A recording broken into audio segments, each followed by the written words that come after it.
Hello বন্ধু, তুই তাড়াতাড়ি ভূত সাইজে আমার বাসায় আয়। তুই আর আমি মিলে সবাই ভূতের টিকটক বানাবো। তারপর তুই আর আমি রাতারাতি ভাইরাল।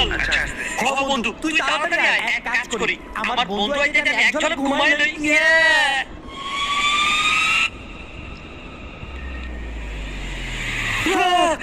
আরে শালা, তুই এত তাড়াতাড়ি কেমনে আইলি? আচ্ছা যাই হোক, আইসোস ভালো হইছে। চল এখন কি তাড়াতাড়ি নতুন নতুন টিকটক বানাই। চল চল চল চল চল চল বন্ধু, এখন একটা ভাইরাল টিকটক মার ভাইরাল। 3 2 1 let's go.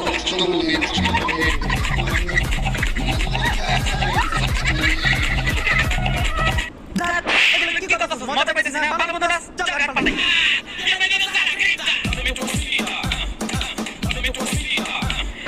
দেখ, কি অ্যাক্টিং করতে পারতাছিস না? কি ফালতু অ্যাক্টিং করতাছিস? কি রে ভাই, তোর কোনো ভিডিওতে দেখা যাচ্ছে না কে? চল ভাই টিকটক বাস।